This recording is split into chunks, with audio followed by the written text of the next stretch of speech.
Bismillahirrahmanirrahim. Alhamdulillahirabbil alamin.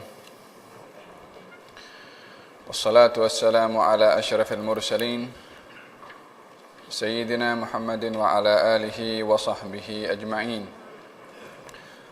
Nawayna at-ta'alluma wa ta'lim wa tadhakkura wa tadhkir wa naf'a wal intifa' wal ifada wal istifada wal hatha ala tamassuki bi kitabillah wa sunnati nabiyhi wa dalalati ila al-khair wa du'a ila al-huda ibtigha'a mardatillahi wa qurbihi wa thawabihi. Amin Allahumma amin.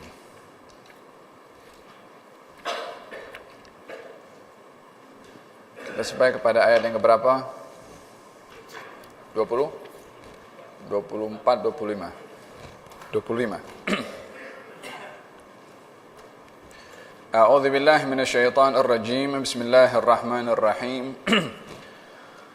Waraddallahu alladhina kafaru bighaidhihim lam yanalu khaira wa kafallahu almu'minina alqital wa kana Allahu qawiyyan 'aziza wa anzala alladhina dhaharuhum min ahli alkitab min sayasihim wa qadhafa fi qulubihim ar-ru'ba وَقَذَفَ فِي قُلُوبِهِمُ الرُّعْبَ فَرِيقًا تَقْتُلُونَ وَتَأْسِرُونَ فَرِيقًا وَأَوْرَثَكُمْ أَرْضَهُمْ وَدِيَارَهُمْ وَأَمْوَالَهُمْ وَأَرْضًا لَمْ تَطَئُوهَا وَكَانَ اللَّهُ عَلَى كُلِّ شَيْءٍ قَدِيرًا. Ayat ke-25, dan Allah menghalau orang kafir itu yang keadaan mereka penuh dengan perasaan marah dan geram kerana mereka tidak memperoleh keuntungan apapun, yakni kemenangan.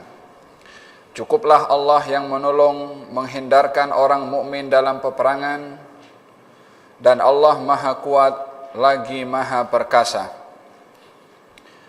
Dan Dia menurunkan golongan ahli kitab, yakni Yahudi Bani Quraidah, yang membantu mereka, yakni golongan gabungan kaum Quraisy dan Ghatafan dan seumpamanya, dari benteng-benteng mereka, dan Dia memasukkan rasa takut ke dalam hati mereka. Sebahagian mereka kamu bunuh dan sebahagian yang lain kamu tawan. Dan Dia mewariskan kepadamu, yakni Dia di sini Allah, mewariskan kepadamu tanah-tanah, rumah-rumah dan harta benda mereka, dan begitu pula tanah yang belum kamu menjejaknya, dan Allah Maha berkuasa terhadap segala sesuatu. Ayat yang ke-25 daripada surat Al-Ahzab adalah pertolongan yang diberikan oleh Allah Subhanahu wa taala kepada kaum muslimin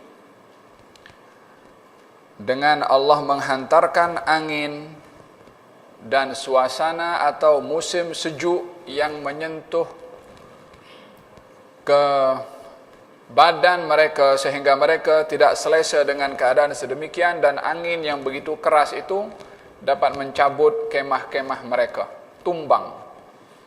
Dan juga periuk besar untuk mereka masak masakan pun juga tumbang.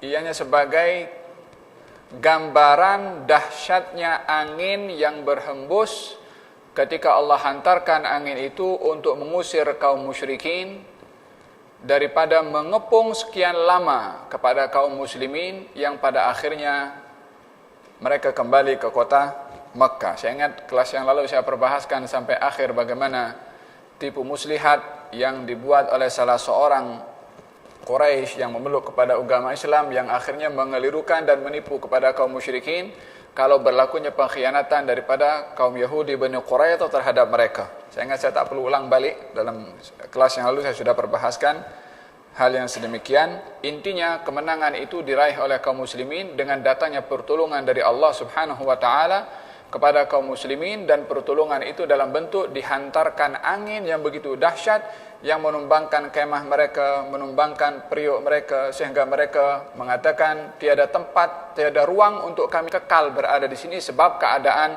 tidak mengizinkan. Pada akhirnya mereka pun kembali ke kota Makkah. Waraddallahu alladhina kafaru lam yanalu bighaidhihim khaira.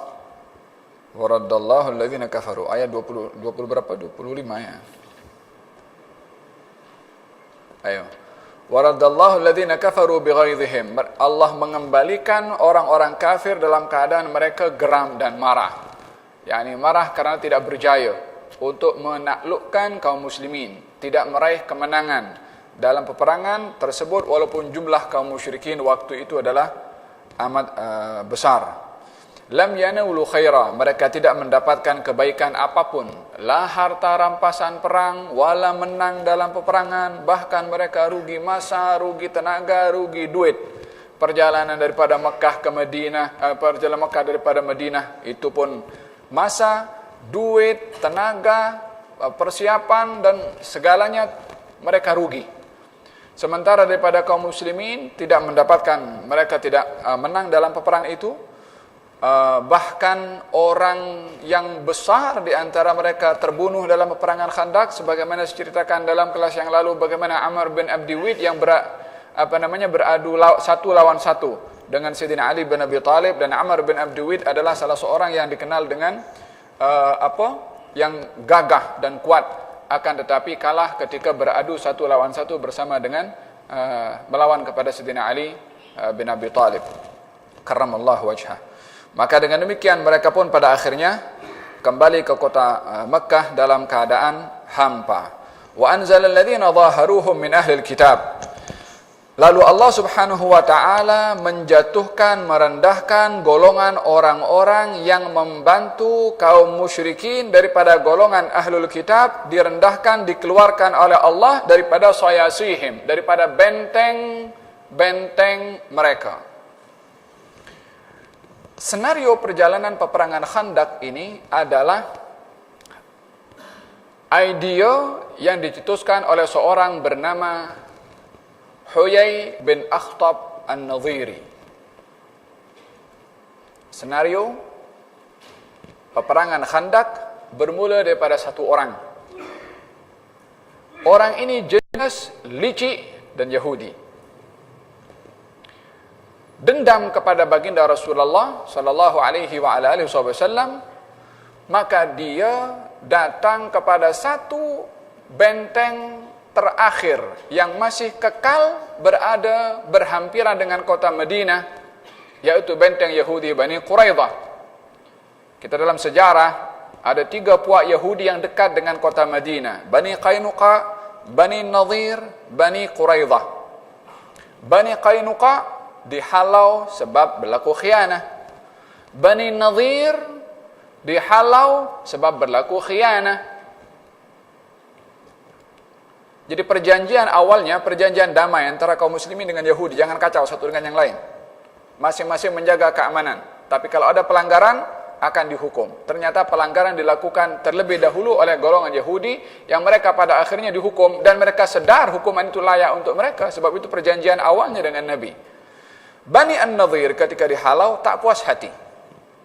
Dia datang kepada benteng terakhir kaum Yahudi, Yahudi Bani Quraidah, berjumpa dengan seorang bernama Ka'ab ibn al-Ashraf bin Asad, dengan ketuanya. Katanya mengatakan, saya boleh datangkan orang-orang Quraisy sekali dengan puak-puak yang ada di sekeliling orang-orang Quraisy untuk datang menyerang kepada kaum muslimin, tapi dengan syarat kamu kena buka laluan untuk menjadi laluan orang-orang Quraisy untuk menyerang kaum muslimin daripada belakang.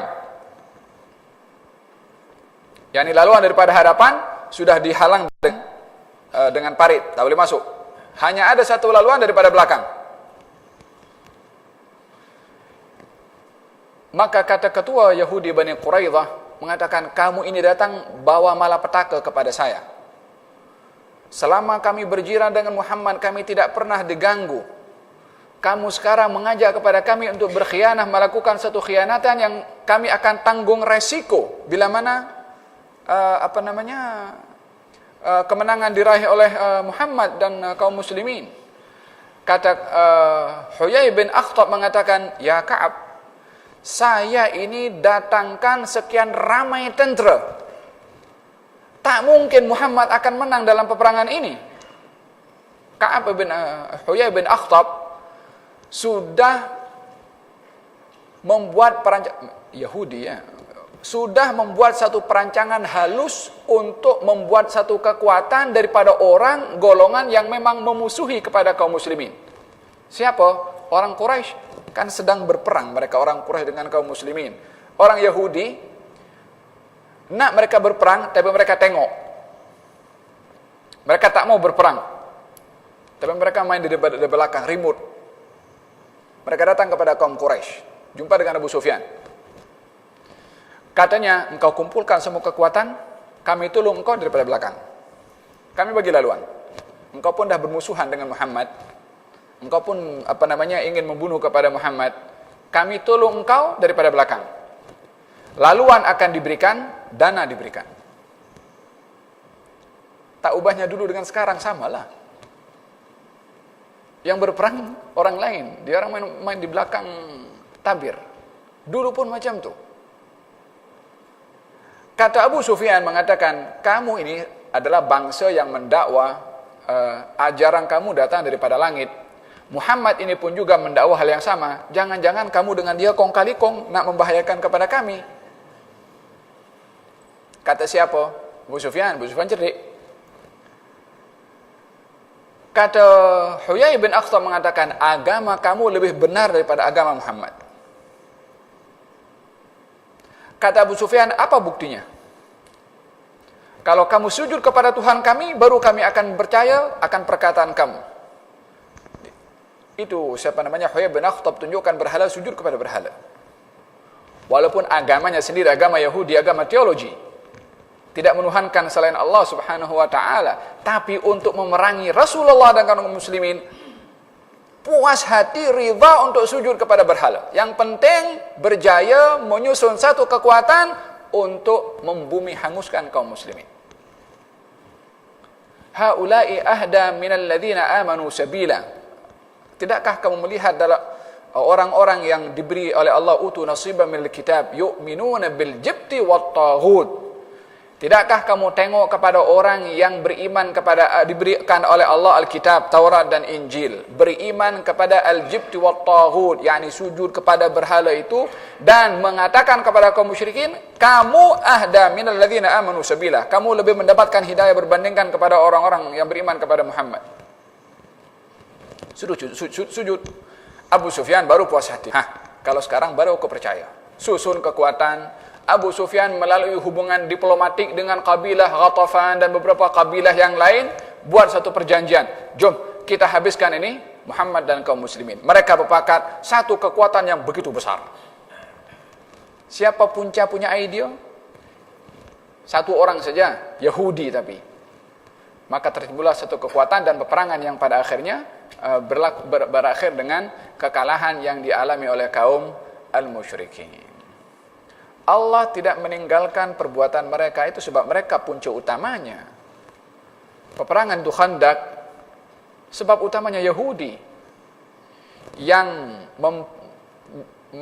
provokasi kepada orang-orang Quraisy, memberikan bantuan yang cocok adalah orang Yahudi. Jadi puncaknya tidak ditinggalkan oleh Allah Subhanahu wa taala. Ketika baginda Rasulullah kembali daripada peperangan Khandaq, Nabi masuk ke rumah Ummu Salamah dan Nabi mandi. Selesai mandi, maknanya Nabi sudah buka baju perang.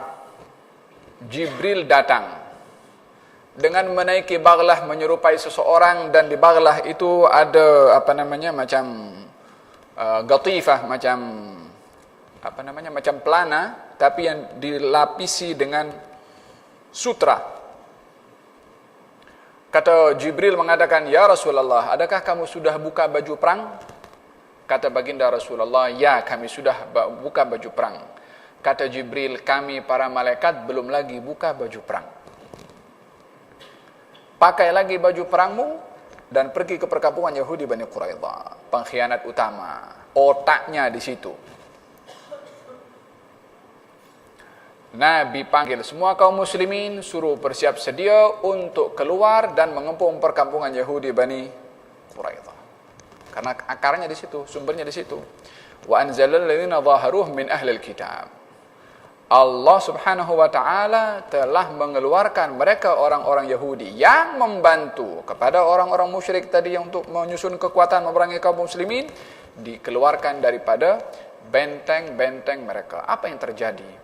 Maka baginda Rasulullah waktu itu memanggil kepada kaum muslimin untuk bersegera menuju ke perkampungan Yahudi Bani Quraidah karena mereka adalah punca utama kepada peperangan yang terjadi. Maka baginda Rasulullah selepas salat zuhur, baginda bersabda, la yusalliyanna ahadukum illa fi Bani Quraidah. Jangan ada orang yang salat asar kecuali di perkampungan Yahudi Bani Quraidah. Waktu itu selepas asar dan Nabi ingin segera. Sehingga Nabi mengatakan jangan ada yang salat asar kecuali di perkampungan Yahudi Bani Quraidah. Maksudnya adalah supaya segera. Maka kaum muslimin semua mentaati akan perintah Nabi, bersegera menuju ke perkampungan Yahudi Bani Quraidah. Sebahagian berjalan dalam Yahudi perkampungannya beberapa batu saja daripada kota Madinah. Sehingga sebahagian daripada kaum muslimin mendapati waktu asar di perjalanan, sebahagian salat, sebahagian yang lain tidak salat karena mentaati perintah Nabi jangan ada orang yang sholat asar kecuali di perkampungan Yahudi Bani Quraidah. Di perjalanan mereka berselisih faham. Kata orang yang nak sholat, ya maksud Nabi itu supaya kita segera. Jadi ini pun kita dah segera, waktu asar dah masuk. Ini waktu asar, sholat ada haknya untuk ditunaikan pada waktunya. Dia pun dengan dalil. Yang satu lagi mengatakan, Nabi kata jangan ada orang sholat asar kecuali di perkampungan Yahudi Bani Quraidah. Yang golongan sholat, sedangkan tak sholat. Yang tak sholat sampai ke perkampungan Yahudi Bani Quraidah, diriwayatkan sampai terbenam matahari. Maka kedua-duanya report kepada Nabi, Nabi membenarkan kedua-duanya. Yakni tidak menyalahkan satu yang lain dengan yang lain. Walaupun juga yang sholat asar di perkampungan Yahudi Bani Quraidah setelah terbenam matahari tidak disalahkan disebabkan oleh kerana Nabi yang suruh. Selagi yang dilakukan oleh mereka adalah usaha untuk memahami maksud Nabi dengan telus, maka perkara sedemikian adalah merupakan satu ijtihad. Oleh hal dalam hadis dikatakan barang siapa orang berijtihad betul, maka ganjarannya dua. Ganjaran usaha untuk mencari kebenaran dan ganjaran tepat kepada kebenaran. Tapi kalau orang berijtihad salah, dapat satu ganjaran usaha ingin mencari kebenaran. Faham tom? Maka dengan demikian baginda Rasulullah sallallahu alaihi wasallam membenarkan kedua-duanya dan tidak memarahi kepada salah seorang daripada keduanya. Yang salat di perjalanan tidak dikatakan kenapa kamu tidak dengar cakap aku. Yang salat setelah terbenam matahari di perkampungan Yahudi Bani Quraidah, tidakkah kamu tahu kalau salat asar itu ada waktunya sebelum terbenam matahari? Semuanya dibenarkan disebabkan oleh kerana usaha untuk memahami maksud nas. Faham dong? Apa yang berlaku banyak adalah orang bila mana memahami maksud nas lalu disamakan pahamannya terhadap nas sama dengan nas. Dia ada nas, Quran dan hadis. Fahmun nas, pemahaman orang untuk memahami maksud Allah pada ayatnya dan maksud Nabi pada hadisnya. Memahaminya, usaha nak memahami, tak boleh disamakan apa yang saya paham tentang firman Allah, itulah maksud Allah. Mana kita tahu? Apa yang saya paham tentang maksud Nabi, itu adalah maksud Nabi. Mana kita tahu? Yang kita boleh katakan, saya paham maksud Allah seperti ini usaha saya untuk faham maksud Allah. Tapi bukan saya boleh bagi garanti 100% maksud Allah adalah apa yang saya paham. Yang tahu maksud Allah hanya Allah. Yang tahu maksud Nabi hanya Nabi. Tapi kita nak menyamakan pemahaman kita dengan Allah dan juga dengan Nabi, sehingga bila mana orang tidak sehaluan dengan pemahaman kita, kita katakan tak dengar cakap Allah, tak sesuai dengan sabda Nabi. Bukan tak sesuai dengan firman Allah dan sabda Nabi, tak sesuai dengan fahaman Anda terhadap firman Allah dan tidak sesuai dengan fahaman Anda terhadap hadis Nabi. Ini perbezaan antara nas dan fahmun nas. Contohnya zahirnya tadi itu, jangan ada orang sholat asar kecuali di perkampungan Yahudi Bani Quraidah. Satu paham, ya maksudnya Nabi supaya bersegera. Itu kan usaha nak memahami maksud. Nabi tak ada statement, jangan ada sholat asar kecuali di Bani Quraidah, maksud saya adalah segera. Tak ada macam-macam tuh. Yang pula sholat asar di perkampungan Yahudi Bani Quraidah tidak mengatakan, Nabi tidak mengatakan jangan ada yang sholat asar kecuali di perkampungan Yahudi Bani Quraidah, ikut apa saya cakap walaupun matahari terbenam. Tidak ada statement seperti itu. Yang ingin difahami oleh orang yang sholat tepat pada waktunya, usaha nak paham maksud Nabi. Orang yang mengakhirkan sholat asarnya sampai di perkampungan Yahudi Bani Quraidah sampai terbenam, usaha untuk faham maksud Nabi. Hadisnya sama. Kedua-duanya dibenarkan walaupun pemahamannya berbeza. Oleh sebab itu, kalau satu akan disamakan pahamannya dengan nas, yang satu mesti salah. Tapi karena kedua-duanya usaha nak memahami an-nas, maka kedua-duanya boleh betul atau kedua-duanya boleh salah. Atau boleh satu betul, satu salah. Namanya usaha nak memahami maksud. Faham tom? Orang yang salat, kemudian dia tasyahud. Asyhadu an la ilaha illallah.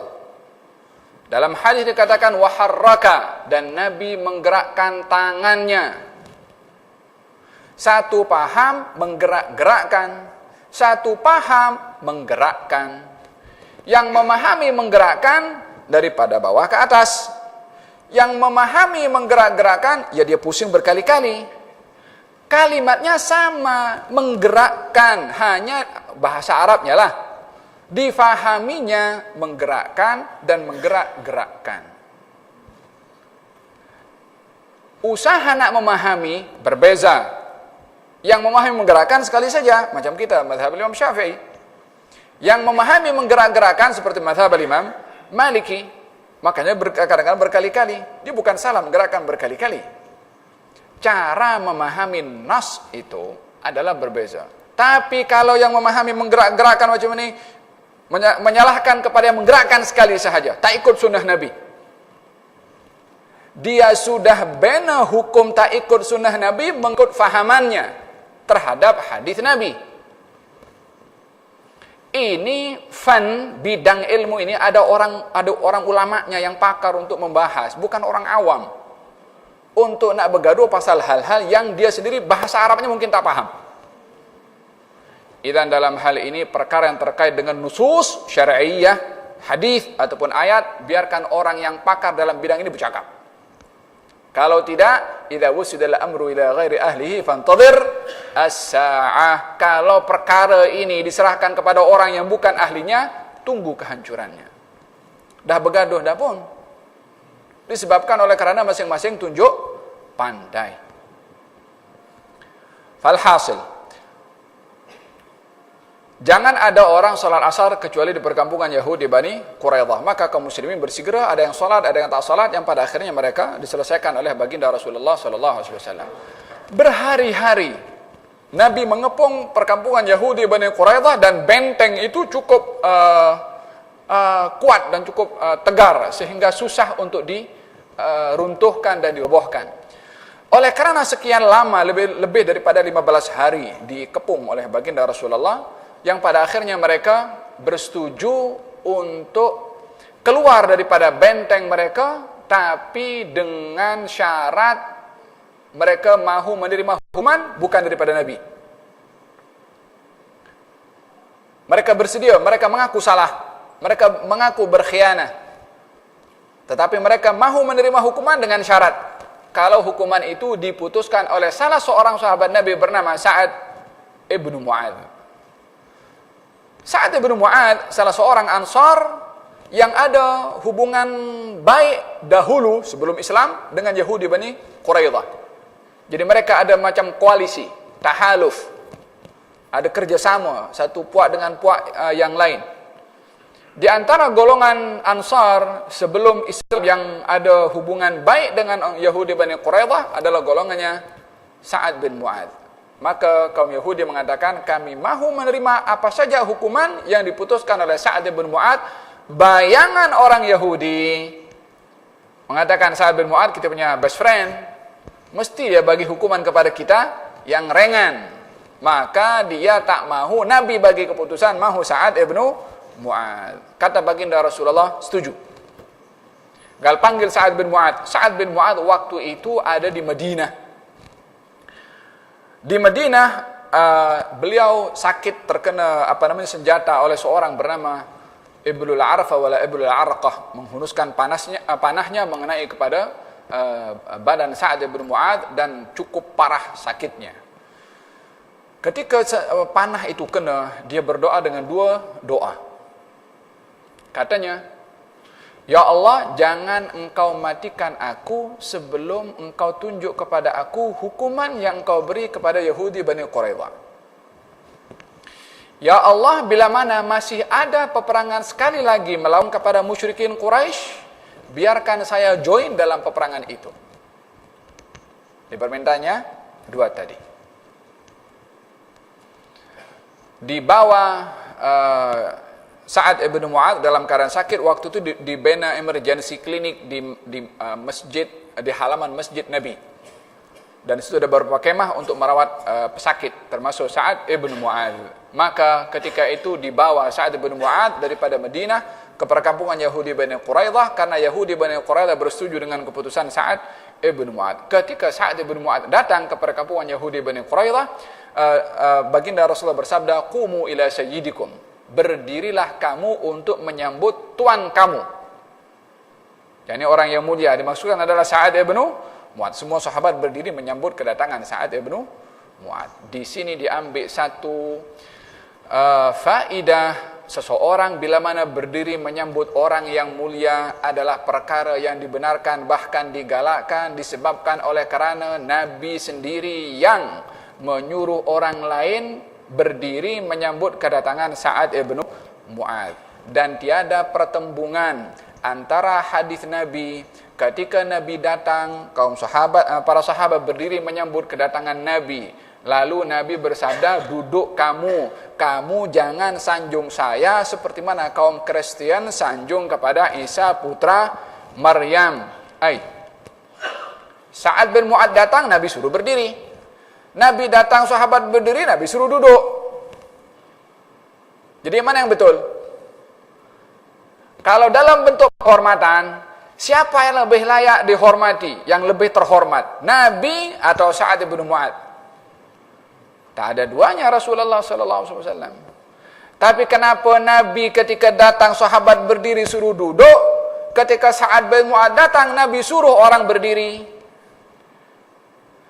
Ketika Nabi datang orang berdiri, Nabi suruh duduk supaya orang yang mulia itu belajar tawadhu, tidak mahu mengharap sanjungan daripada orang. Jadi kalau disanjung suruh duduk supaya dia punya sifat tawadhu. Ketika Sa'ad bin Mu'adz datang, Nabi suruh orang lain berdiri, Nabi suruh orang lain kenal kepada orang yang mulia untuk dimuliakan dengan sikap berdiri. Jadi dua perkara yang berbeza. Ketika Nabi suruh orang duduk supaya orang punya sifat tawadhu dan tidak mengharapkan atau meletakkan dalam hatinya, kalau aku datang orang tak bangun, awas.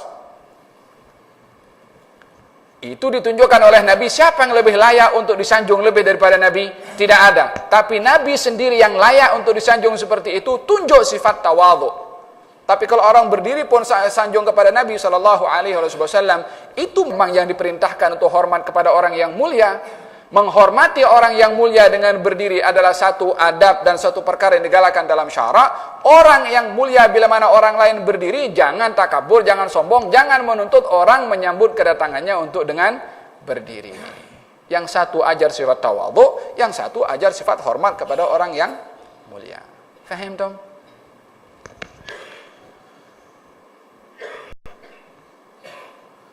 Maka kata baginda Rasulullah, "Qumu ila sayyidikum." Berdiri, semua berdiri. Sampai duduk di hadapan Nabi SAW dalam keadaan beliau sakit. Kemudian Kata Sa'ad bin Mu'adz mengatakan, kata baginda Rasulullah, wahai Sa'ad, mereka menyerahkan keputusan hukuman untuk mereka kepada engkau. Kata Sa'ad bin Mu'adz, ya Rasulullah, adakah keputusan saya akan ditunaikan oleh mereka? Kata baginda Rasulullah, ya. Kemudian Sa'ad bin Mu'adz ingin bertanya kepada Nabi, adakah keputusan saya juga akan ditunaikan oleh pihak engkau, yakni kaum muslimin? Ini kan dua berunding antara kaum muslimin dengan Yahudi yang akan menentukan keputusan. Sa'ad bin Mu'adz, tentunya keputusan ini mungkin memihak kepada sini, mungkin memihak kepada sana. Kalau memihak kepada sini, yang sini tak selesa. Kalau memihak kepada sini, yang sana tak selesa. Tapi di sini berhadapan antara orang yang disayang yaitu Rasulullah dengan orang Yahudi. Kata Sa'ad bin Mu'adz ketika mengatakan kepada Rasulullah, adakah kalau aku putuskan mereka akan terima, yakni Yahudi? Nabi mengatakan, ya. Tapi ketika ingin mengatakan tentang adakah engkau dan kaum muslimin menerima, Sa'ad bin Mu'adz tidak menatap wajahnya kepada Nabi, tapi dia tunduk ke bawah macam ini. Adakah engkau juga akan terima? Yakni sebagai hormat kepada Nabi, karena takut keputusannya itu akan memihak kepada ini dan Nabi tidak senang hati. Maka ditanya dulu oleh Sa'ad bin Mu'adz, tapi cara tanyanya itu, subhanallah, ahli hadis menggambarkan bagaimana Sa'ad ketika mengatakan kepada Rasulullah, tapi tidak menatap. Hormat kepada Nabi SAW, kata Nabi, ya. Yani setuju. Baru di situ buat keputusan, saya membuat keputusan bahwasanya kalangan lelaki daripada mereka yang kuat memegang senjata dibunuh. Dan yang lainnya menjadi tawanan. Kita dalam sejarah peperangan antara kaum muslimin dengan Yahudi terdapat pelbagai macam tindakan yang ditunjuk oleh Nabi. Ada kaum Yahudi ketika melakukan pengkhianatan, ada yang dihalau oleh Nabi dan tidak dibunuh. Seperti golongan daripada Yahudi Bani Qainuqa umpamanya, dihalau oleh Nabi SAW dan tidak dibunuh. Ada orang Yahudi yang diperangi oleh Nabi tidak dibunuh dengan tidak pun diusir, tetapi dibuat satu perjanjian damai dengan harta mereka dijadikan peruntukan sebahagiannya untuk kaum muslimin dan mereka boleh hidup aman di tempat mereka. Dan ada pula masalah yang terjadi antara kaum muslimin dengan Yahudi berakhir dengan pembunuhan kepada mereka.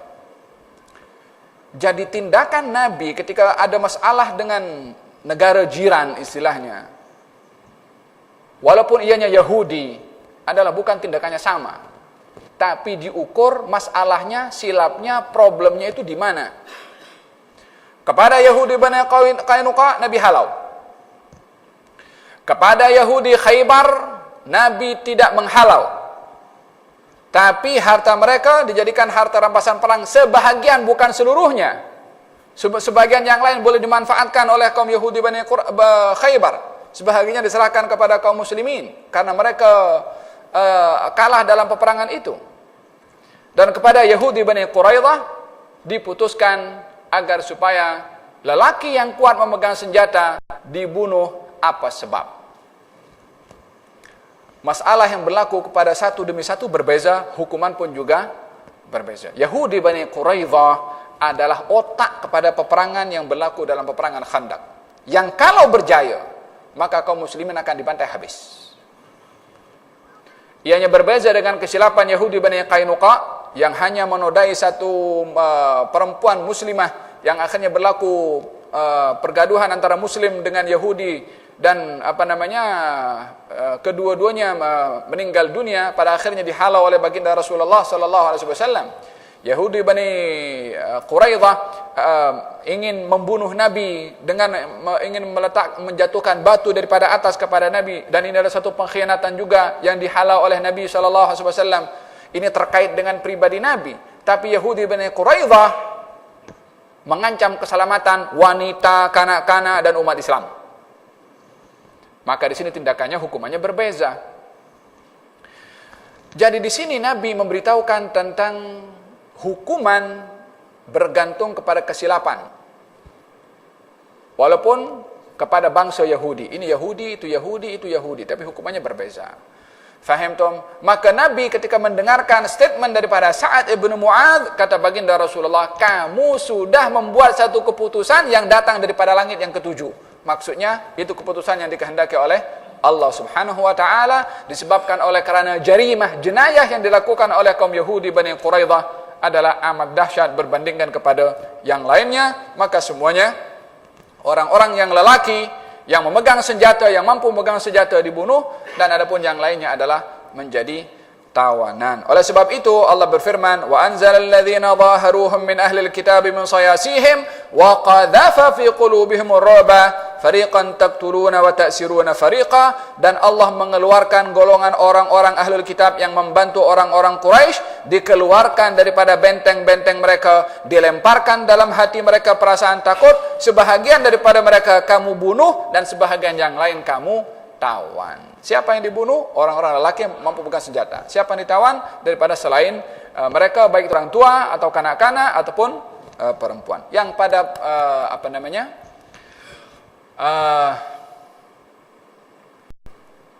di antara mereka yang ditawan adalah Siti Safiyah binti Huyai bin Akhtab, istri Nabi SAW yang akhirnya dikawin oleh Nabi. Siapa ini Safiyah? Ini Safiyah putri kepada orang yang menjadi otak peperangan Khandaq itu, Huyai bin Akhtab. Huyai bin Akhtab terbunuh dalam peperangan itu,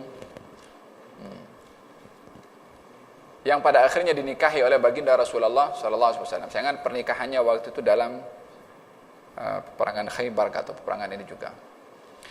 Siti Safiyah menjadi tawanan kepada salah seorang kaum muslimin. Maka dia mengatakan, saya ini anak pembesar. Kata Siti Safiyah, tidak boleh jadi tawanan kepada orang-orang biasa. Saya mau jumpa dengan Muhammad, enggak jumpa dengan Rasulullah. Kata baginda Rasulullah, aku bebaskan engkau kalau engkau beriman dan aku nikahi.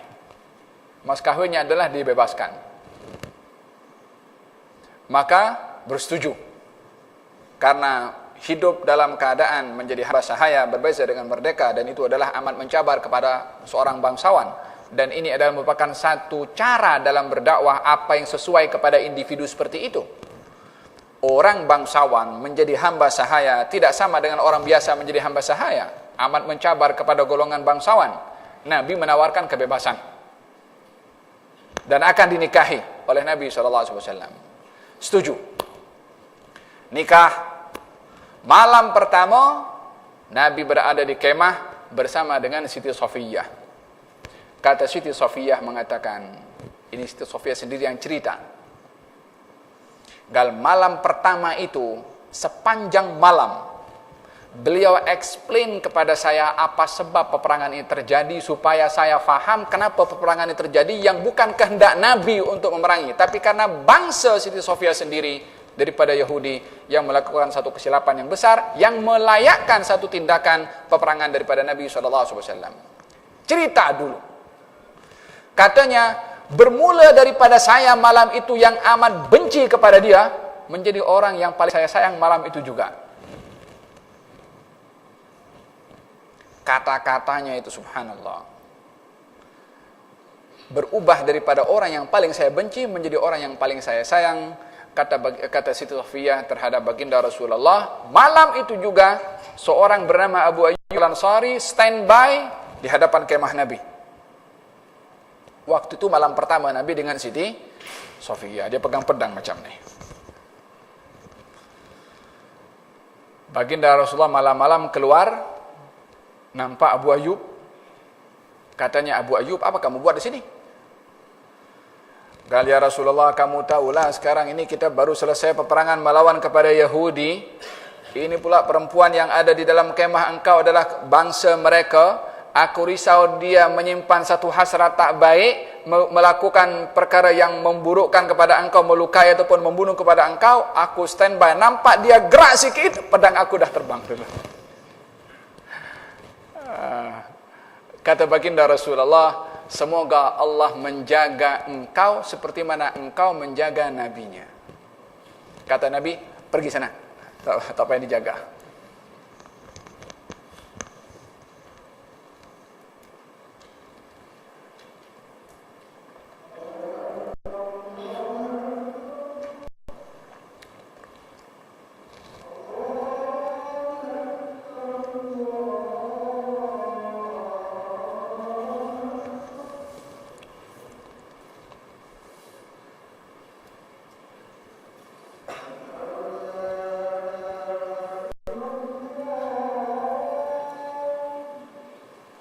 Asyhadu an la ilaha illallah.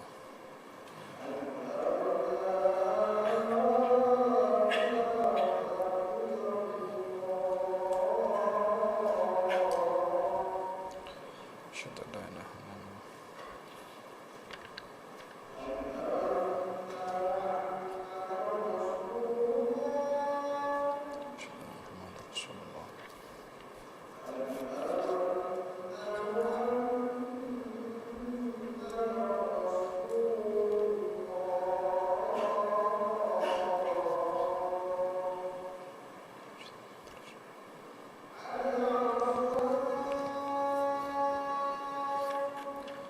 حول ولا قوة إلا بالله العلي العظيم.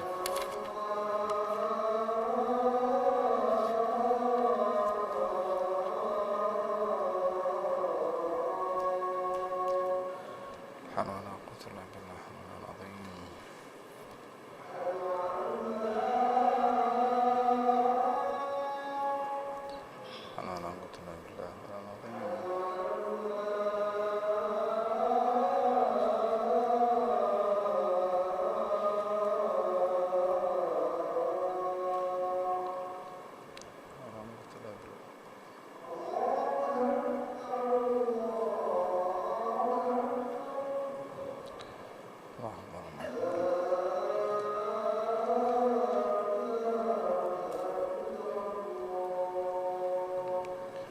لا إله إلا الله.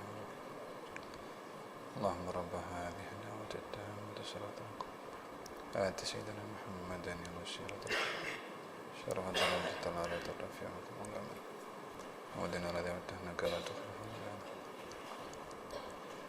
اللهم نسألك العفو والعافية الموافقة الدائمة صلى الله عليه وسلم وعلى آله وصحبه وسلم. الحمد لله رب العالمين. الله هذا بالخير. اللهم صل على محمد.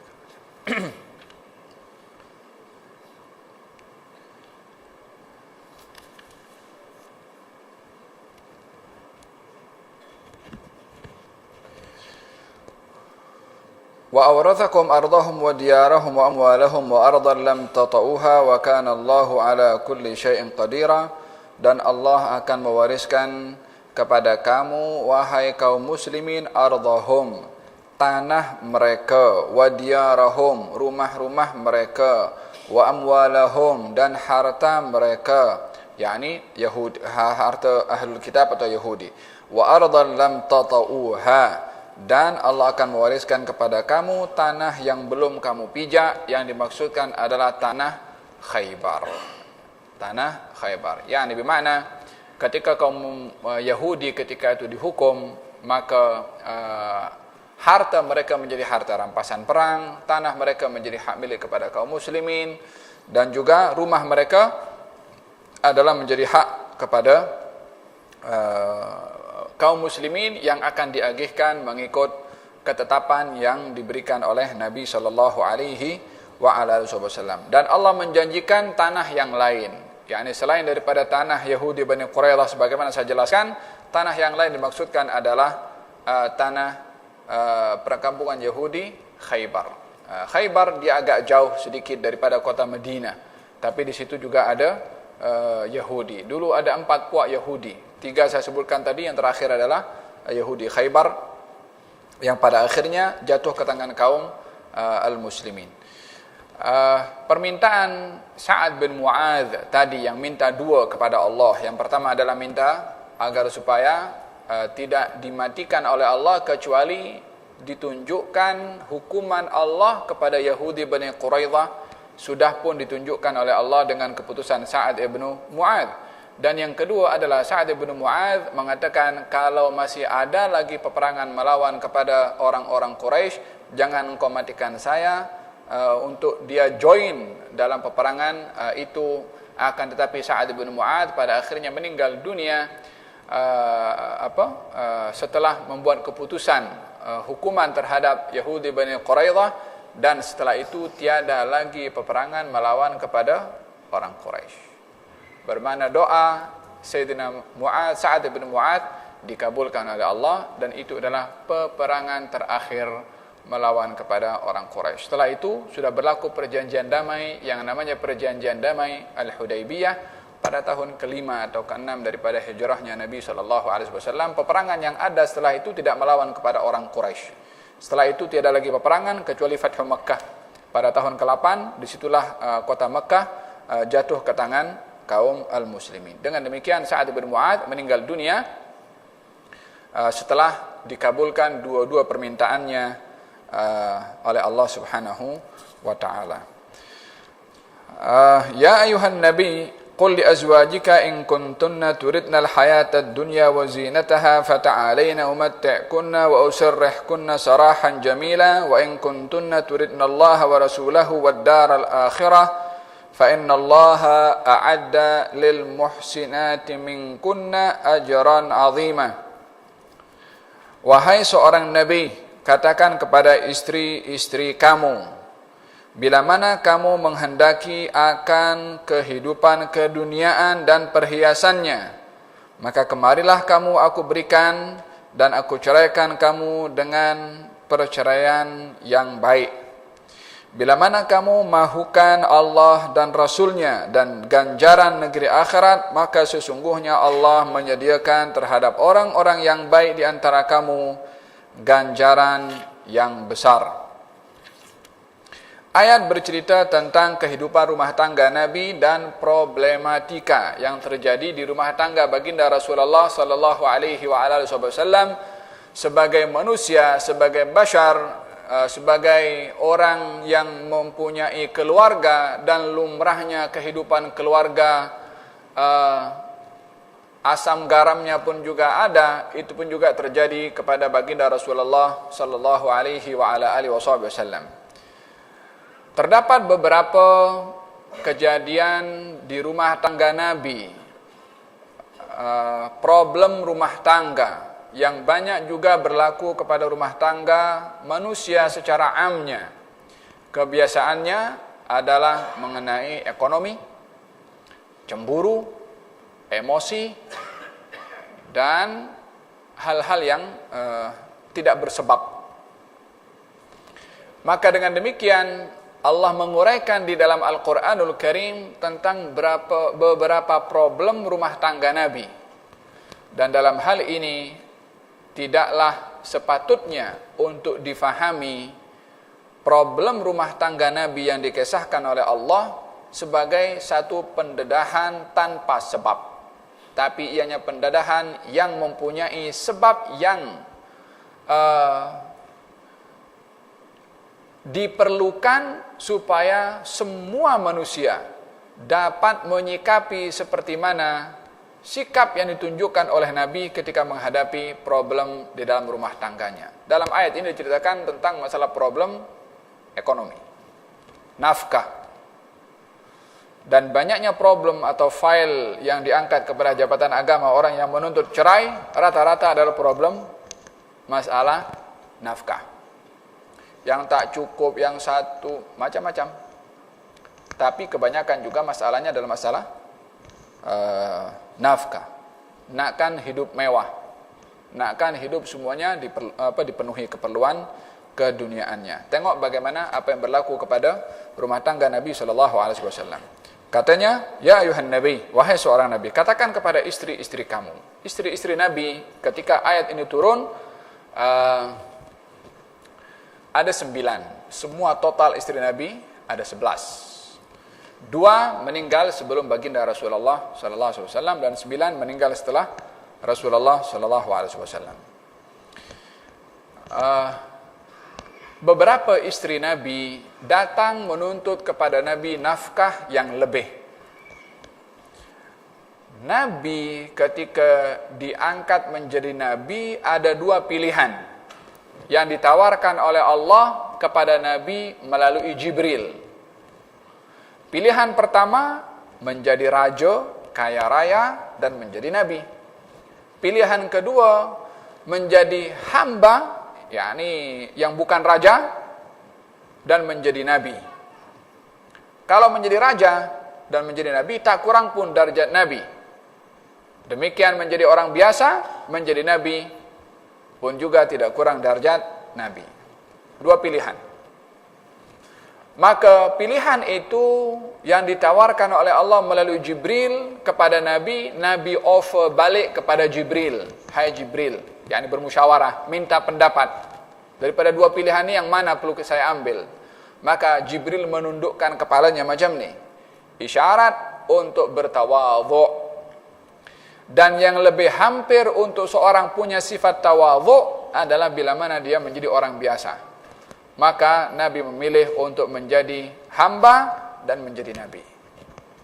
Maka kata dan ini adalah merupakan satu pilihan yang tepat disebabkan ada nilai akhlak tawadhu berbandingkan kepada terancam dengan kemegahan dan kemewahan kalau memilih yang kedua.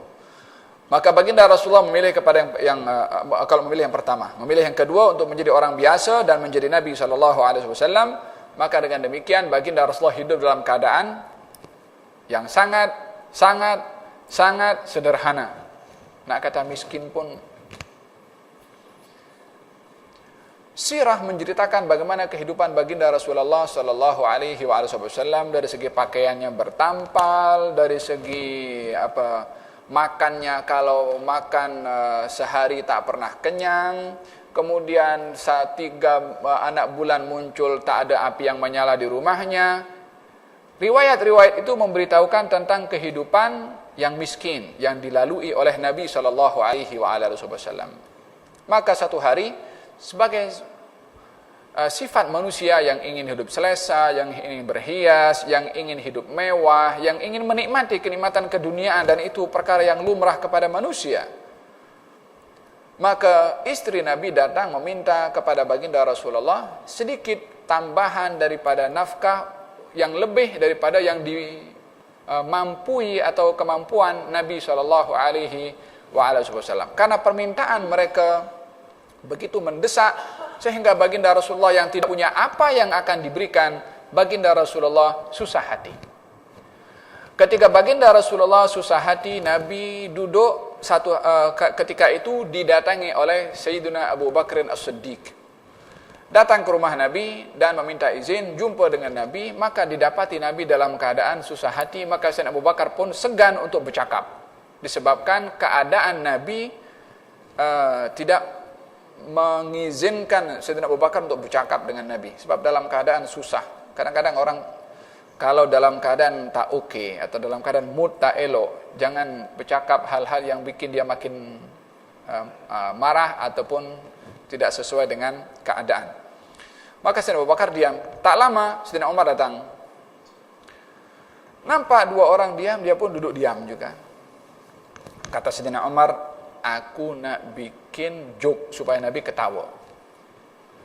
Katanya, ya Rasulullah, tahukah kamu kepada, disebut istrinya lah, istri Sayyidina Umar. Dia datang kepada saya, dia minta nafkah lebih. Saya ingin cekik leher dia, wahai Rasulullah. Nabi tersenyum. Sayyidina Umar seronok pasal Nabi tersenyum. Tapi motif senyumnya Nabi berbeza dengan sebab senyumnya Sayyidina Umar.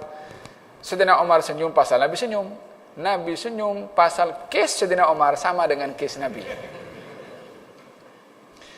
Dan yang menyebabkan Nabi tersenyum juga, orang yang bikin Nabi susah hati, yaitu istrinya, bapaknya ada dua di hadapan Nabi, dua-dua, yakni Siti Aisyah dan Siti Hafsah. Yang berusaha meminta kepada Nabi SAW nafkah yang lebih. Maka ketika diberitahukan oleh Nabi, dua orang di belakang saya pun juga minta benda yang sama. Maksudnya anak Sayyidina Abu Bakar Siti Aisyah dan anak Sayyidina Umar Siti Hafsah. Dua-dua bangkit nak cekik anaknya masing-masing. Disebabkan oleh kerana meminta kepada Nabi lebih daripada kemampuan. Maka dimarah oleh Sayyidina Abu Bakar dan dimarah oleh Sayyidina Umar, putri masing-masing, karena menuntut nafkah lebih daripada Nabi SAW. Turun ayat yang kita baca ini. Ya ayuhan Nabi, wahai seorang Nabi, qul li azwajika, katakan kepada istri-istri kamu secara keseluruhan. Walaupun sebabnya di sini adalah sebahagian, tapi ayat ini keseluruhan, sebab yang lainnya pun juga istri Nabi SAW yang berhak untuk mendapatkan nafkah daripada Nabi sama rata satu dengan yang lain. Qul li azwajika, katakan kepada istri-istri engkau atau istri-istri kamu, in kuntunna turidnal hayatad dunya, kalau kamu wahai istri-istri Nabi mahukan akan kehidupan keduniaan, fata'alaina, mari sini. Umatti'kunna, yakni akan diberikan apa menjadi permintaan, wa usarrihkunna sarahan jamila, dan akan diceraikan dengan perceraian yang baik. Apa maksudnya ayat ini? In kuntunna, kalau kamu mahu kehidupan keduniaan, maka akan diberikan oleh Nabi mut'ahnya dan akan diceraikan oleh Nabi. Cerai dan diberikan mut'ah. Mut'ah di sini maksudnya sagu hati yang diberikan oleh suami kepada istri yang diceraikan. Kadarnya mengikut kemampuan suami, walhasil kes panjang lebar, dilihat berapa gajinya dan seterusnya.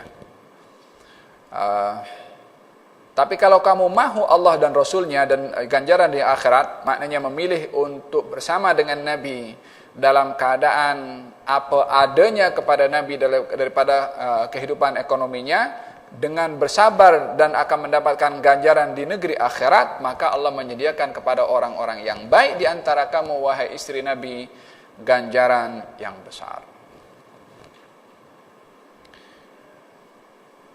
Di sini ada pilihan yang diberikan oleh Nabi kepada istri, yakni dimulai oleh Nabi datang kepada Siti Aisyah, dibacakan ayat ini. Kalau wahai Aisyah, aku akan berbicara memberitahukan kepada kamu satu perkara yang penting, yang kau tidak perlu tergesa-gesa untuk memberikan keputusan. Musyawarahlah dengan orang tuamu untuk memberikan keputusan kepada aku. Apa itu? Diberitahukan ayat ini, yakni Allah memberikan kepadaku pilihan.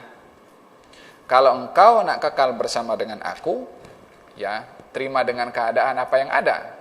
Tapi engkau kalau mahukan akan keduniaan, akan diberikan mut'ah sebagaimana diperintahkan oleh Allah Subhanahu wa taala. Kata Siti Aisyah mengatakan, "Ya Rasulullah, atas pilihan ini aku perlu bermusyawarah dengan orang tuaku? Adakah masih perlu nak bermusyawarah dengan orang tua untuk memilih antara engkau dengan dunia? Perkara yang jelas lagi, apa yang perlu dibandingkan engkau dengan keduniaan sehingga aku perlu bermusyawarah dengan orang tuaku? Aku tak perlu bermusyawarah, aku pilih engkau." Kata Siti Aisyah, "Tapi jangan bagi tahu yang lain kalau aku pilih engkau."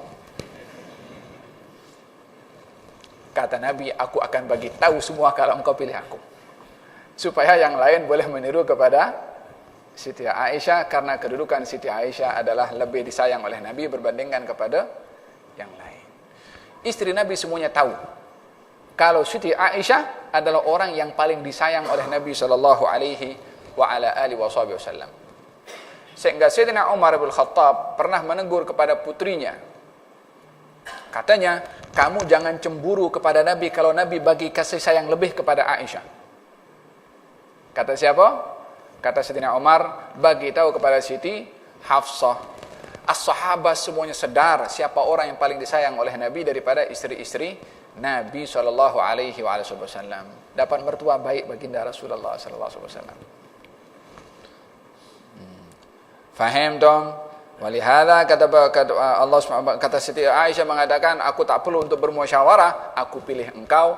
Maka semuanya diberi pilihan oleh Nabi SAW, dan semua istri-istri Nabi memilih kepada Rasulullah sebagai balasan daripada Allah, karena istri Nabi memilih kepada Rasulullah SAW. Nabi tidak dibenarkan menikah lagi setelah itu, dan tidak dibenarkan sesiapa menikahi istri Nabi setelah Nabi SAW, sebagai penghormatan Allah terhadap istri-istri baginda Rasulullah sallallahu alaihi wa ala alihi wasallam. Maka dengan demikian istri Nabi setelah Nabi wafat tak seorang pun yang menikahinya. Haram menikahi kepada istri baginda Rasulullah setelah wafatnya Nabi sallallahu alaihi wasallam, dan ini sebagai penghormatan Allah kepada Nabi dan juga balasan Allah kepada istri-istri Nabi yang memilih kepada Nabi Muhammad sallallahu alaihi wa ala alihi wasallam. Falhasil, itu dalam surat Al-Ahzab akan disebutkan kemudian larangan daripada Allah kepada sesiapa sahaja untuk menikahi istri Nabi setelah wafatnya Nabi sallallahu alaihi wasallam.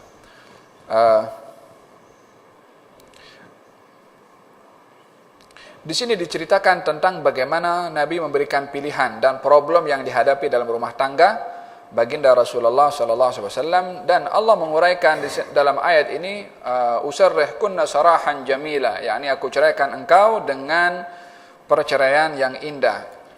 Perceraian yang baik ini yang dimaksudkan adalah bila mana sampai kepada penghujung yang terakhir daripada perpisahan, yakni perceraian yang terakhir, yang ketiga. Perceraian yang indah ini perceraian yang tidak mendatangkan mudarat kepada sesiapapun. Artinya, Al-Quran atau Asy-Syara' yang membenarkan perceraian di dalam hubungan rumah tangga yang tidak boleh diselamatkan adalah perceraian yang mendatangkan kebaikan kepada semua pihak. Ramai orang memahami tentang masalah perceraian ini dengan pahaman yang berbeza. Memang betul, perkara yang amat dibenci oleh Allah adalah cerai, walaupun ianya halal. Tetapi tidaklah akan menjadi satu perkara yang dihalalkan kalau tidak ada kebaikan kepada perkara yang dihalalkan itu di dalam agama. Bila perceraian itu menjadi satu perkara yang baik. Bila mana kedua-dua belah pihak tidak dapat memenuhi hak masing-masing yang dituntut oleh Allah, yang dengan demikian salah satu atau keduanya akan menanggung dosa, maka barulah perceraian diambil langkah.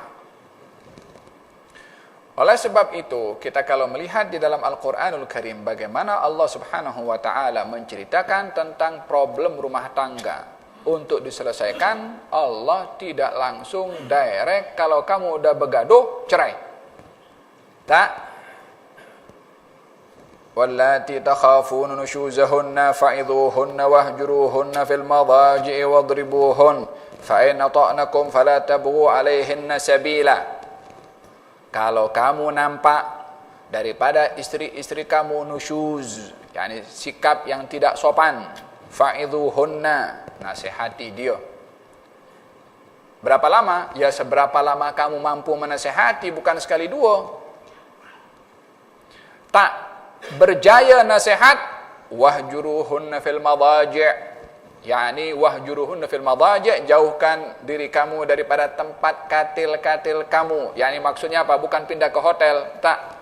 Maksudnya tidak bersama. Oleh sebab itu dalam hukum fiqh ada namanya hukum ila. Apa itu ila? Maksudnya apa namanya? Suami yang bersumpah untuk tidak menghampiri istrinya. Itu maksimum sampai 1 bulan. Dalam hukum fiqh diperbahaskan perkara yang sedemikian.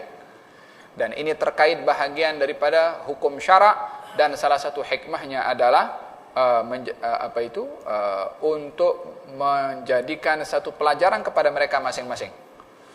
Dan itu pun pernah dilakukan oleh Nabi sallallahu alaihi wasallam dalam kehidupan rumah tangganya. Wahjuruhunna fil wadribuhunna. Kalau tak berjaya juga maka hendaklah dipukul. Maksudnya bila dipukul, caranya memukul bagaimana? Pukulan itu bukan pukulan lepas geram, tapi pukulan itu adalah pukulan untuk mendidik. Yakni kesalahan itu dah sampai kepada kemuncaknya, sehingga tindakan pukul dibenarkan di dalam syara'. Orang akan melihat macam mana laki pukul perempuan. Bayangannya tumbuk. Jadi diguna oleh orang-orang yang tidak memahami objektif daripada membina sebuah rumah tangga, berbandingkan membiarkan rumah tangga runtuh dengan kerenah yang ada kepada pasangan itu, adalah lebih baik menyelamatkan kehidupan rumah tangga dengan tindakan yang mungkin dilihat kasar tapi menyelamatkan satu bangunan, berbandingkan dibiarkan akan meruntuhkan satu bangunan. Mana lebih baik kita runtuh satu bangunan atau satu tiang kita runtuhkan, atau satu perkara yang agak kasar tetapi untuk menyelamatkan bahtera rumah tangga. Makanya dalam hal ini ad-dararul akbar yudfa'u bid-dararil asghar. Kita dalam kaidah dan ini logik. Bahaya yang besar boleh dilawan, ditolak dengan perkara bahaya yang kecil. Sama-sama bahaya. Tapi ambil bahaya yang kecil untuk mengelak bahaya yang besar. Dan itu adalah logik. Oleh sebab itu, fadribuhunna. Pukulannya yang tidak mematahkan kepada tulang, pukulannya yang tidak sampai membengkakkan, yakni pukulan yang melukai kepada tubuh badan dan bukan kepada muka. Larangan jenis pukulan itu sendiri diatur oleh syarak. Kalau sudah, ini kan semua usaha untuk nak menyelamatkan rumah tangga, nasihat untuk menyelamatkan rumah tangga. Dengan menjauhkan diri di katil, bahagian daripada usaha menyelamatkan rumah tangga. Pukul untuk menyelamatkan. Untuk apa disyaratkan pukul? Adakan lepas geram. Bukankah untuk nak selamatkan rumah tangga yang diikat dengan satu ikatan suci dari Allah Subhanahu wa taala? Kalau ikatan itu hanya perkara yang mudah, buat apa disuruh nasihat? Buat apa untuk menjauhkan diri daripada katil? Untuk apa disuruh pukul? Logiknya mana ada syarak akan mensyariatkan satu perkara memukul kepada satu orang manusia, mukallaf, insan, mukarram sebagai mukmin muslim, kepada orang lain kita tak boleh mukul, bagaimana mukul kepada istri? Baca itu hukum secara keseluruhan, nak menyelamatkan bahtera rumah tangga ini. Makanya dibenarkan untuk tindakan itu tujuannya ingin menyelamatkan rumah tangga. Tak berjaya, fa in ata'nakum, kalau mereka taat kepada kamu, fala tabghu alaihna sabila. Jangan kamu meneruskan tindakan kamu tadi. Kalau mereka sudah taat, kembali ke jalan yang benar, maka kamu jangan melampau. Fala tabghu alaihna sabila. Berapa langkah yang diberikan oleh Allah Subhanahu wa taala? 3. Itu 3 yang terkait dengan pasangan suami istri. Artinya apa? Kalau gaduh, setelkan dulu selesai antara mereka berdua. Ingat dulu masa-masa romantik, jalan-jalan ke kemana, kau makin boleh. Setelkan. Mau tak mau pasangan suami istri itu, ada masa indah yang banyak mereka lalui, berbandingkan kepada masalah-masalah yang dihadapi. Selesaikan dulu antara mereka berdua sampai 3 tahapan Allah sebutkan sebelum melibatkan pihak ketiga. Sebelum langkah kepada perceraian, nasihat dulu, selesaikan dulu masing-masing.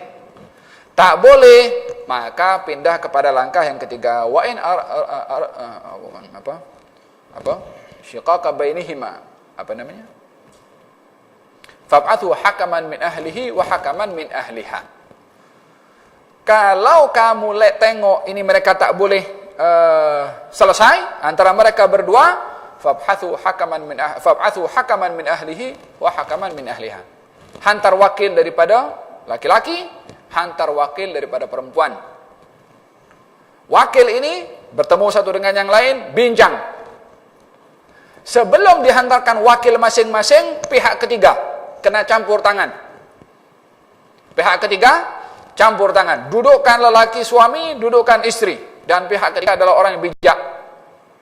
Macam Sayyidina Abu Bakar umpamanya, macam Sayyidina Umar ketika melihat bagaimana masalah yang terjadi di rumah tangga Nabi, mereka berusaha untuk mendamaikan. Orang ketiga yang mendamaikan kena masih bijak, yang tidak cenderung ke sini, tidak cenderung ke sana, tapi menimbang masalah di timbangan neraca yang betul, supaya pihak ketiga boleh memberitahukan kamu salah, kamu betul, atau kamu salah, yang ini betul. Setelah mendengar kedua-duanya, tak berjaya pihak ketiga, baru ambil langkah yang last. Apa langkah yang last? Wakil daripada pihak laki-laki, wakil pihak perempuan.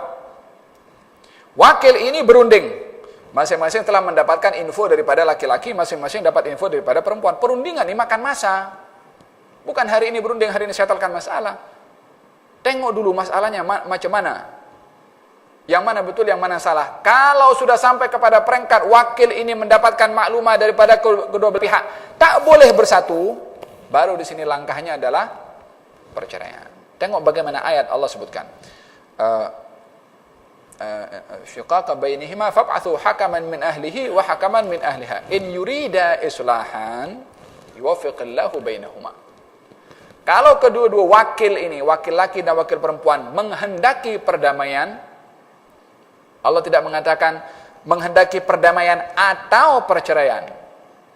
Allah sebutkan kalau mereka menghendaki perdamaian, Allah akan memberikan taufik. Apa artinya? Allah tak mau mereka bercerai. Allah mau kalau maukan itu wakil kalau boleh mendamaikan. Itu tugasan yang mesti dibawa oleh wakil kedua belah pihak. Tapi belum tentu apa yang dibawa oleh wakil itu yang dikehendaki oleh kedua belah pihak. Mungkin masalahnya tak boleh bersatu lagi. Tapi kecenderungan wakil adalah ingin mendamaikan. Sebab Allah sebutkan in arada fi salat fab'athu hakaman min ahlihi wa hakaman min ahliha in yurida islahan. Kalau kedua wakil ini mahukan perdamaian, yuwaffiqillahu bainahuma. Allah akan menyatukan keduanya. Wakil berbincang tak berjaya juga. Apa yang berlaku? Wa in yatafarraqa yughnillahu kullam min sa'atih. Kalau pada akhirnya perdamaian tak boleh terjadi dan berlaku perceraian, masing-masing akan dicukupkan oleh Allah. Ya salam. Bercerai pun juga kedua-dua pasangan yang bercerai akan dicukupkan oleh Allah, akan dibantu oleh Allah. Kalau mengambil langkah dalam perceraian mengikut yang ditetapkan oleh syarat tadi. Dah sampai kepada kemuncak, tak boleh. Proses yang disebutkan oleh Allah dalam Al-Quran untuk menyelamatkan satu rumah tangga adalah satu perkara yang di-concern di dalam Al-Quranul Karim. Faham toh? So kita pusing sikit pasal apa namanya, jadi cerita pasal cerai di sini. Kenapa disebutkan perceraian yang indah, perceraian yang baik, sarahan jamila. Macam mana cerai boleh indah, boleh baik? Ya perceraian yang saya jelaskan sebentar tadi itu. Faham toh? Ya ayuhan nabi qul li azwajika in kuntunna turidna al-hayata ad-dunya wa zinataha fata'alayna mata'kunna usarrahkunna sarahan jamila wa in kuntunna turidna Allah wa rasulahu wad daral akhirah fa inna Allah a'adda lil muhsinati minkunna ajran 'azima. Kalau kamu wahai istri-istri Nabi menghendaki Allah dan Rasulnya dan ganjaran dan negeri akhirat, maka Allah Subhanahu wa taala akan menyediakan kepada orang-orang yang baik di antara kamu dengan ganjaran yang besar. Wallahu ta'ala alam bissawab. Kita sampai kepada ayat berapa? 29. Ayat ini berakhir dengan pilihan istri-istri Nabi untuk memilih kepada Nabi SAW. Maka dengan demikian Allah memberikan ganjaran pahala kepada mereka yang cukup besar. Mereka adalah gelarannya Ummul Mukminin, ibu kepada orang beriman. Mereka adalah orang yang dekat dengan Nabi SAW. Dan kita akan bahaskan pada ayat-ayat yang berikutnya bagaimana Allah memuliakan kepada ahli keluarga Nabi, istri Nabi dan ahli keluarga Nabi yang lain pada ayat-ayat yang akan datang insya-Allah. Mudah-mudahan diberi panjang umur oleh Allah, sehat wal afiah, dapat berjumpa dalam kelas yang akan datang memperbahaskan ayat-ayat yang terkait dengan kehidupan rumah tangga Nabi sallallahu alaihi wasallam. Mudah-mudahan Allah Subhanahu wa taala jaga kita, jaga hubungan kita dengan ahli keluarga kita, dengan famili kita, dengan adik-beradik kita, dengan anak-anak kita, dengan pasangan kita insya-Allah. Dan mudah-mudahan Allah pelihara daripada segala permasalahan, diberikan keharmonian oleh Allah, persefahaman yang tinggi insya-Allah, diberikan mawaddah warahmah wasakinah insya-Allah. Dan mudah-mudahan Allah Subhanahu wa taala berikan kepada kita ilmu bermanfaat, pemahaman, penghayatan dan pengamalan insya-Allah. Allahumma inna nas'aluka ilman nafi'a wa rizqan wasi'a wa 'amalan mutaqabbala. Na'udzubika min ilmin la yanfa', min qalbin la yakhsha', min nafsin la tashba' wa min da'watin la yustajabu laha. Wa sallallahu alaihi wasallam Muhammadin wa alihi wasallam. Alhamdulillahi rabbil alamin. Bisirril Fatihah. Bismillahirrahmanirrahim. Alhamdulillahi rabbil alamin. Arrahmanir rahim. مالك يوم الدين إياك نعبد وإياك نستعين صراط المستقيم صراط الذين أنعمت عليهم غير المغضوب عليهم ولا الضالين. ربنا تقبل منا إنك أنت السميع العليم تب علينا إنك أنت التواب الرحيم. دعواهم فيها سبحانك اللهم وتحيتهم فيها سلام وآخر دعواهم الحمد لله رب العالمين. تقبل الله منكم.